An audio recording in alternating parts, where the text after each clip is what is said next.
अस्सलामुअलैकुम students, welcome back to my channel master study zone. आज की हम अपनी इस वीडियो में डिस्कस करेंगे क्लास 9 बायोलॉजी की न्यू बुक के chapter number 7 enzymes and chapter number 8 bioenergetics के important short questions within the chapter. अपना लेक्चर स्टार्ट करने से पहले मैं आपको बता दूं कि आपको मेरे प्रीवियस लेक्चर में कोई कन्फ्यूजन हो या इसके अलावा आपको किसी टॉपिक पे डिटेल लेक्चर चाहिए, किसी भी एक्सरसाइज का सॉल्व आपको जो है वो सोल्यूशन चाहिए, या इसके अलावा क्लास 9 के किसी भी सब्जेक्ट में आपको कोई प्रॉब्लम हो तो आप मुझे कमेंट सेक्शन में मैसेज करें। आपकी जो भी प्रॉब्लम होगी मैं उसको सॉल्व करने की पूरी कोशिश करूँगी।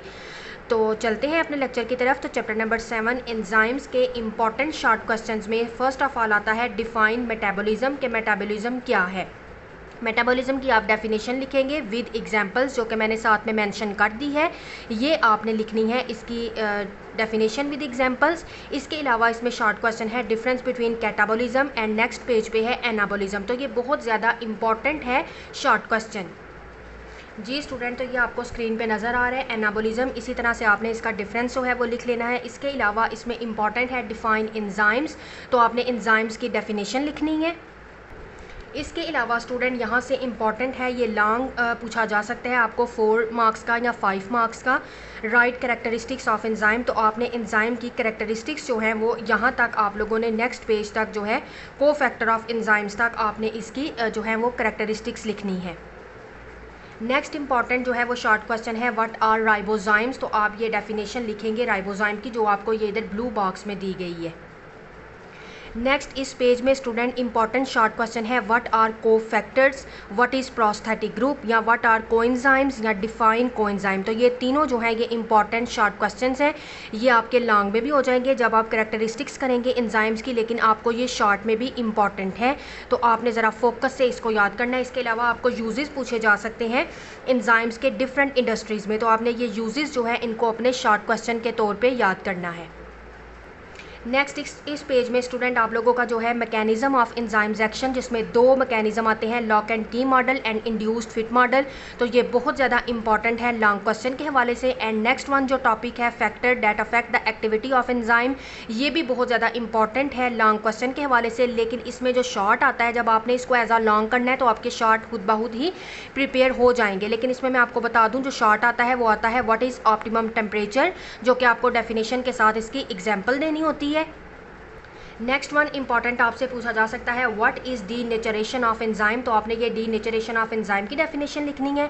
इसके अलावा नेक्स्ट वन इंपॉर्टेंट है व्हाट इज़ ऑप्टिमम पीएच, तो आप ये ऑप्टिमम पीएच की डेफिनेशन लिखेंगे। साथ में आप पेप्सिन और ट्रिप्सिन की एग्जांपल्स भी देंगे कि ये अपने इन पीएच पे जो है वो बेस्ट वर्क करती हैं। नेक्स्ट जो है वो इंपॉर्टेंट है शॉर्ट व्हाट इज़ सैचुरेशन, तो इसको आपने जो है वो लॉन्ग के तौर पर तो प्रिपेयर करना है, लेकिन मैंने आपको इसमें से मैंशन करके बता दिया है कि ये शॉर्ट क्वेश्चन जो है वो इंपॉर्टेंट है। नेक्स्ट वाले टॉपिक में स्टूडेंट इंपॉर्टेंट है व्हाट आर एंजाइम इनहिबिटर, तो एंजाइम इनहिबिटर की आप डेफिनेशन करेंगे। इसके अलावा ये भी शॉर्ट में ही है कम्पिटिटिव इनहिबिटर्स और नॉन कम्पिटिटिव इनहिबिटर्स, तो ये आपका इंपॉर्टेंट है शॉर्ट क्वेश्चन के हवाले से। जी स्टूडेंट, तो ये था चैप्टर नंबर 7 एंजाइम का, बहुत छोटा सा चैप्टर था। इसमें मैंने आपको बता दिए कि चैप्टर के जो अंदर से शॉर्ट क्वेश्चन बनते हैं वो कौन कौन से हैं इंपॉर्टेंट, और लॉन्ग क्वेश्चन के हवाले से भी आपको बता दिया कि ये टॉपिक्स लॉन्ग क्वेश्चन के हवाले से इंपॉर्टेंट हैं। जी स्टूडेंट, तो अब हम चलते हैं अपने नेक्स्ट चैप्टर की तरफ, जो कि है बायो एनर्जेटिक्स का टॉपिक, और देखते हैं कि इसमें से कौन से शॉर्ट क्वेश्चन इंपॉर्टेंट है विद इन दी चैप्टर, और इसमें से कौन से टॉपिक आपने एज अ लॉन्ग प्रिपेयर करने हैं। तो सबसे पहले तो आपको डेफिनेशन आनी चाहिए बायो एनर्जेटिक्स की, शॉर्ट क्वेश्चन के हवाले से भी इंपॉर्टेंट है डिफाइन बायो एनर्जेटिक्स। तो जहाँ तक मैंने मार्क किया है आप यहाँ तक इसकी डेफिनेशन को लिखेंगे। नेक्स्ट आपके लिए इंपॉर्टेंट है व्हाट इज़ ऑक्सीडेशन और रिडक्शन रिएक्शन, तो यहाँ तक मैंने मार्क किया है, यहाँ तक आपका ये इंपॉर्टेंट बनता है शॉर्ट क्वेश्चन। नेक्स्ट वन आप लोगों का इंपॉर्टेंट है स्टूडेंट एटीपी का topic, the cell's energy currency, तो ये इंपॉर्टेंट है लॉन्ग क्वेश्चन के हवाले से। जो ब्लू बॉक्स में दिया गया है ये आपने एमसीक्यू के हवाले से याद करना है। इसके अलावा शॉर्ट क्वेश्चन में इसकी स्ट्रक्चर भी पूछी जाती है, और ये स्ट्रक्चर भी आपको साथ बनानी आनी चाहिए। तो ये आपका टॉपिक जो है वो एज अ लॉन्ग इंपॉर्टेंट है। नेक्स्ट आप लोग करोगे स्टूडेंट डिफाइन फोटोसिंथेसिस, तो फोटोसिंथेसिस की आप डेफिनेशन करेंगे स्टूडेंट। फोटोसिंथेसिस की डेफिनेशन के साथ आपको ये इक्वेशन जो है ये आपको मस्ट आनी चाहिए इसके साथ। नेक्स्ट है जो मैकेनिज्म ऑफ फोटोसिंथेसिस, ये इंपॉर्टेंट है लॉन्ग क्वेश्चन के हवाले से।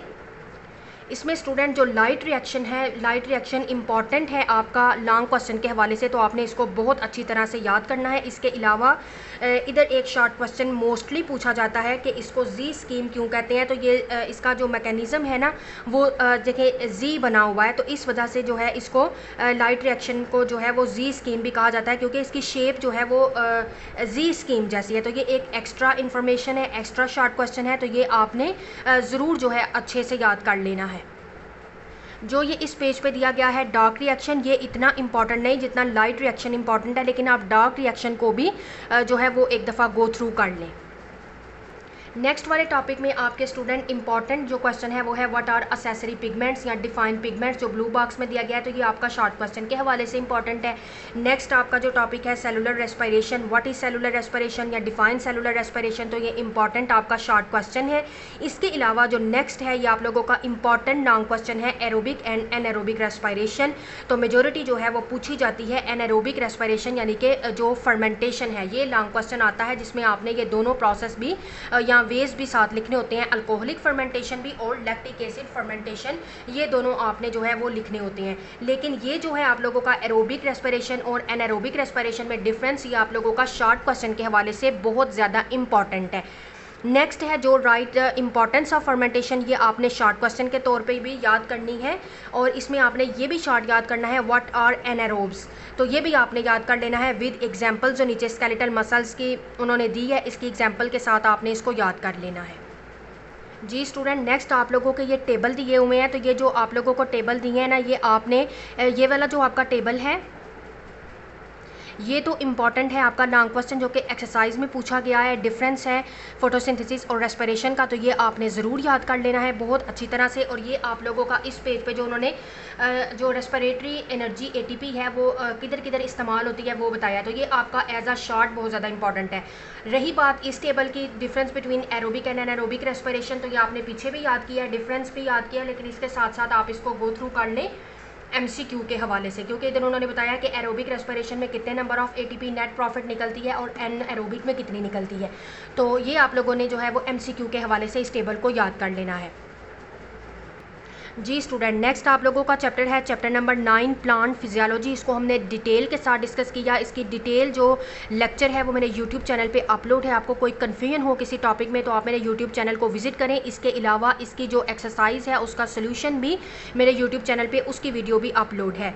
तो अब हम डिस्कस करते हैं इसको कि इसके चैप्टर के with in the important short question कौन से हैं और कौन से टॉपिक आपने एज अ लॉन्ग प्रिपेयर करने हैं। तो स्टूडेंट प्लांट फिजियोलॉजी में फ़र्स्ट ऑफ ऑल तो आपको पता होना चाहिए कि फिजियोलॉजी का मीनिंग क्या है, वो मैंने डेफिनेशन इधर लिख दिया है। दूसरा मोस्ट इंपॉर्टेंट शॉर्ट क्वेश्चन है इस चैप्टर का difference between autotrophic and heterotrophic. तो ये आपको डिफरेंस जो है आपने शॉर्ट क्वेश्चन में बहुत अच्छी तरह से याद कर लेना है। नेक्स्ट आपको स्टूडेंट स्क्रीन पे नज़र आ रहा है define nutrition and what are nutrients. तो आपने ये डिफरेंस को बहुत अच्छी तरह से समझना है कि न्यूट्रिशन क्या है और न्यूट्रिएंट्स क्या है। न्यूट्रिशन तो एक ग़िज़ाइयत है, लेकिन जो न्यूट्रिएंट्स हैं वो ग़िज़ा है जो हम लेते हैं अपनी बॉडी में एनर्जी हासिल करने के लिए। तो आपको न्यूट्रिशन और न्यूट्रिएंट्स की डेफिनेशन को बहुत अच्छी तरह से याद करना है। इसके अलावा आपने बहुत अच्छी तरह से याद करना है व्हाट आर मिनरल न्यूट्रिएंट्स। तो ये मैंने मार्क भी किया हुआ है, ये आपने याद कर लेना है बहुत अच्छी तरह से। इसके अलावा आपने ये डिफरेंस याद करना है with examples, what are macronutrients and what are micronutrients, या डिफरेंस बिटवीन मैक्रोन्यूट्रिएंट्स और माइक्रोन्यूट्रिएंट्स विद एग्जांपल आपने याद करना है। नीचे जो ये टेबल दिया गया है ये आपने बहुत अच्छे से इसको याद कर लेना है एमसीक्यू के हवाले से और शॉर्ट के हवाले से भी याद कर लेना है। वो पूछ सकते हैं कि what are the major role of oxygen और कार्बन और पोटाशियम और फास्फोरस इन प्लांट लाइफ, किसी भी मैक्रोन्यूट्रिएंट्स का। इसके अलावा स्टूडेंट अगर आप नेक्स्ट पेज पे देखें तो नेक्स्ट पेज पे भी ये टेबल दिया गया है माइक्रोन्यूट्रिएंट्स का, इनका क्या रोल है प्लांट की लाइफ में, तो इसको भी आपने एज अ शॉर्ट और एमसीक्यू के हवाले से प्रिपेयर करना है। नेक्स्ट है आप लोगों का role of nitrogen and magnesium. तो ये टॉपिक इंपॉर्टेंट है शॉर्ट क्वेश्चन के हवाले से। तो इधर आ सकता है व्हाट आर कार्निवरस प्लांट। तो ये आपने इसको बहुत अच्छी तरह से याद कर लेना। आपको पता है कार्निवरस प्लांट के अंदर जो वो ट्रैप कर लेते हैं एनिमल्स को और अपनी एनर्जी लेते हैं। इसमें जो है वो वीनस फ्लाई ट्रैप की आप एग्जाम्पल जो है इधर दे सकते हैं। इसके अलावा स्टूडेंट आपने लिखना है कि नाइट्रोजन का क्या मेजर रोल है प्लांट के अंदर और मैग्नीशियम का क्या मेजर रोल है प्लांट के अंदर, या अगर इनकी डेफिशिएंसी हो जाए तो प्लांट को क्या हो सकता है। तो ये आपने जो है वो शॉर्ट क्वेश्चन के तौर पे बहुत अच्छी तरह से याद कर लेना है। जी स्टूडेंट, अब नेक्स्ट आप लोगों का टॉपिक है ट्रांसपोर्ट इन प्लांट्स। तो ये भी आप लोगों का इंपॉर्टेंट है शॉर्ट क्वेश्चन के हवाले से।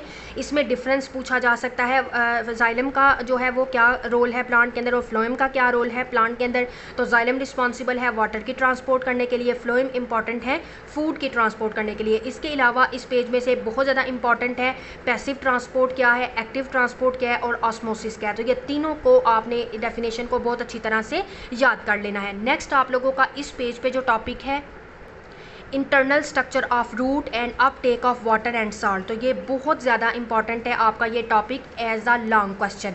तो इसको आपने बहुत अच्छी तरह से एज अ लॉन्ग प्रिपेयर करना है। जी स्टूडेंट, तो स्ट्रक्चर ऑफ रूट और वो वाला जो लॉन्ग है जो भी मैंने आपको बताया वो इधर एंड होगा, आपने इसको बहुत अच्छी तरह से याद कर लेना है। इसके अलावा आपने ये दो पाथवे याद कर लेने हैं कि किन दो पाथवे के थ्रू जो है वो रूट के अंदर और वो जो है वाटर और सॉल्ट जो है वो पहुंचते हैं उसके सेंटर तक। तो थ्रू सेल्स और थ्रू सेल वॉल और इंट्रासेलुलर स्पेसिस इंपॉर्टेंट है शॉर्ट के तौर पे भी और एज अ लॉन्ग भी इंपॉर्टेंट है। इसके अलावा नेक्स्ट आपका जो टॉपिक है ट्रांसपायरेशन, ये इंपॉर्टेंट है आपका ये वाला जो पेज है एज अ शॉर्ट क्वेश्चन।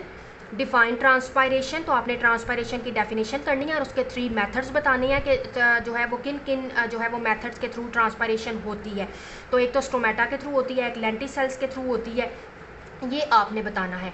इसके अलावा जो है वो बार्क के थ्रू भी होती है, जो बिग प्लांट होते हैं, बड़े जो है वो ट्रीज़ होते हैं उनके अंदर, तो लेंटिसेल्स उनके अंदर पाए जाते हैं, उनके थ्रू जो है वो स्पेशल ओपनिंग्स होती हैं जिनके थ्रू ट्रांसपरेशन होती है। तो ये आप लोगों ने एज अ शॉर्ट प्रिपेयर करना है। नेक्स्ट आपको जो पेज पे टॉपिक नज़र आ रहा है mechanism of opening and closing of stomata, day time में नाइट टाइम में, ये इंपॉर्टेंट है, मोस्ट इंपॉर्टेंट है आप लोगों का एज अ लॉन्ग क्वेश्चन के हवाले से। तो इसको आपने एज अ लॉन्ग ही प्रिपेयर करना है। नेक्स्ट आपका टॉपिक है student factor affect the rate of transpiration. तो ये तमाम फैक्टर्स आपने एज अ शॉर्ट याद करने हैं। इसके अलावा transport of water in plants, ये आप लोगों ने एज अ लॉन्ग इसको भी प्रिपेयर कर लेना है। इसके अलावा ये बहुत इंपॉर्टेंट शॉर्ट क्वेश्चन है व्हाट इज़ ट्रांसपायरेशनल पुल, तो ये आप लोगों ने एज अ शॉर्ट जो है वो प्रिपेयर करना है। नेक्स्ट आपका टॉपिक है location of food in plants, तो इसमें भी ये बहुत ज़्यादा इंपॉर्टेंट है ये टॉपिक भी एज अ लॉन्ग। इसमें उन्होंने सोर्स और सिंक का मैकेनिज्म बताया, इसको हमने बहुत अच्छी तरह से डिटेल से डिस्कस किया था। तो ये आप लोगों ने जो है वो याद करना है इस टॉपिक को भी, translocation of food in plants as a long. इसके अलावा स्टूडेंट जो नेक्स्ट टॉपिक है गैशियस एक्सचेंज इन प्लांट्स, ये आपने एज अ शॉर्ट प्रिपेयर करना है। इसमें आपने लॉन्ग प्रिपेयर नहीं करना। इसमें भी व्हाट आर लेंटिसेल्स और उनका रोल क्या है आपने एज अ शॉर्ट याद करना है। इसके अलावा स्टूडेंट ये टॉपिक भी आपने एज अ लॉन्ग प्रिपेयर करना है। प्लांट्स के अंदर एक्सक्रीशन के लिए कौन कौन से मैकेनिज्म है, एक तो वो एक्सक्रीट करते हैं एक्स्ट्रा कार्बन डाइऑक्साइड और ऑक्सीजन को, एक्सक्रीशन करते हैं वो एक्स्ट्रा वाटर को, किसके थ्रू, ये आप लोगों ने मोस्ट इंपॉर्टेंट आपका लॉन्ग है ये आपने याद करना है ट्रांसपायरेशन के through.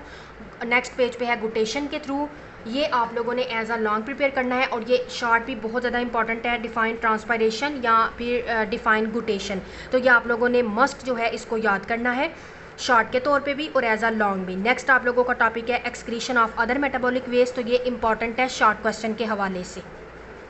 Ji student next and last topic है इस चैप्टर का ऑस्मोटिक एडजस्टमेंट इन प्लांट, तो ये आप एज अ लॉन्ग याद करें, इजी है। मेसोफाइट, हाइड्रोफाइट, जीरोफाइट एंड हेलोफाइट्स, इसका हमने डिटेल से इस टॉपिक को डिस्कस भी किया था अपने लेक्चर में। तो इसको आप एज अ लॉन्ग याद करें। जब आप एज अ लॉन्ग याद करेंगे तो ऑटोमेटिकली आपके जो है ये शॉर्ट के जो है वो तौर पे भी याद हो जाएंगे। तो इस वजह से आपने इस टॉपिक को एज अ लॉन्ग ही प्रिपेयर करना है, बहुत ज़्यादा इंपॉर्टेंट है और एग्जाम्पल के साथ आपने इसको जो है वो प्रिपेयर करना है। जी स्टूडेंट, तो ये था आज का हमारा लेक्चर जिसमें हमने जो है वो डिस्कस की है chapter number 7, chapter number 8 and chapter number 9 के important short question within this chapter और कौन से topic as a long important है उनको डिस्कस किया। तो आपको मेरी वीडियो में कोई कन्फ्यूजन हो या आपका कोई क्वेश्चन हो तो आप मुझे कॉमेंट सेक्शन में मैसेज कर सकते हैं। वीडियो अच्छी लगे वीडियो को लाइक करें, ज़्यादा से ज़्यादा शेयर करें और मेरे चैनल को सब्सक्राइब कर लें ताकि इसी तरह के इन्फॉर्मेटिव और डिटेल लेक्चर्स आप तक पहले पहुँच सकें। मिलेंगे अपनी नेक्स्ट वीडियो में और डिस्कस करेंगे चैप्टर नंबर 10 एंड 11 के इंपॉर्टेंट शॉर्ट क्वेश्चंस और कौन से टॉपिक एज अ लॉन्ग है उनको जो है वो डिस्कस करेंगे। तब तक के लिए अल्लाह हाफिज़।